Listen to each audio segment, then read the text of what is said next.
जी हाँ दोस्तों, अगर आप चाहते हैं कि हमारे आकाश सीरीज का ऑडियो और वीडियो सबसे पहले सुने तो हमारे चैनल की लाल बटन दबाकर सब्सक्राइब जरूर करें और बेल बटन दबाना न भूलें।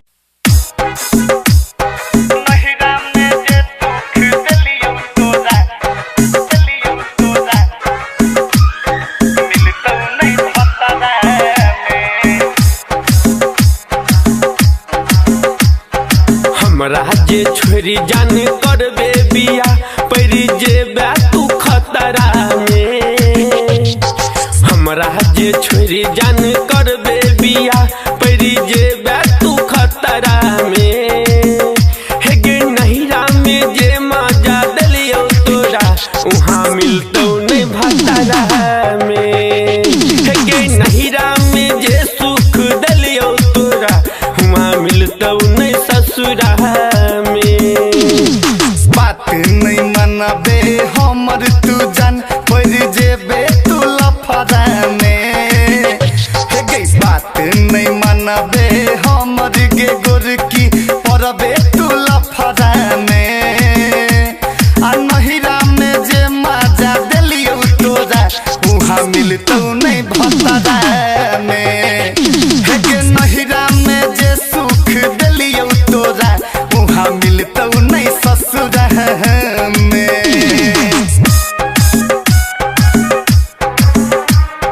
डीजे विकास रीगा सीतामढ़ी। नहिरा में जे सुख दिलियो तोरा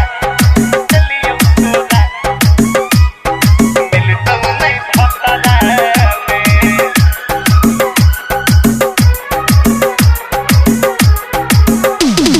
ससुरा में सैया ने सुतौ जे बजारा सोलहो सिंगार गरिए तौगे। सेज के सुख नहीं मिलतो तोरा त याद हमर खूब एतौगे। याद हमर खूब एतौगे।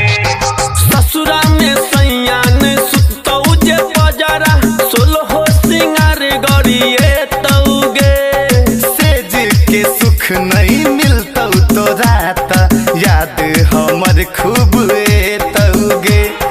हमरा सकल ही नहीं बिया यही स पड़बे आ फतरा में। हे गे हमरा से केला ने बिया एही स परले आ फतरा में। हे गे नहिरा में जे सुख दिलियो तोरा उहाँ मिलतो नहीं भतरा में। हे गे नहिरा में जे मजा दलियो तोरा हुआ मिलतो नहीं ससुरा में।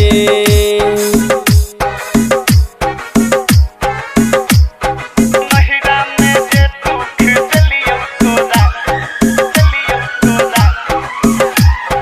मिलतो नहीं भतरा में। संजय मनोज सह करबे तू शादी पड़बे बड़ी परेशानी में। रहतो उपास तोहर चढ़ल जवानी साँचे कहै छियौ रानी गे। साँचे कहै छियौ रानी गे। संजय सदम सह करबे तू शादी पड़बे बड़ी परेशानी में। रहतो उपास तोहर चढ़ल जवानी साँचे कहै छियौ रानी गे। दर्शन अजय के छोड़बे तू साथ जाने कवन जता रह में। गए दर्शन अजय के छोड़बे तू साथ जाने कवन जतारा में। हे गे नहिरा में जे मजा दिलियो तोरा उहाँ मिलतो नहीं भतरा में। हे गे नहिरा में जे सुख दलियो तोरा हुआ मिलतो नहीं ससुरा में। बात नहीं मनबे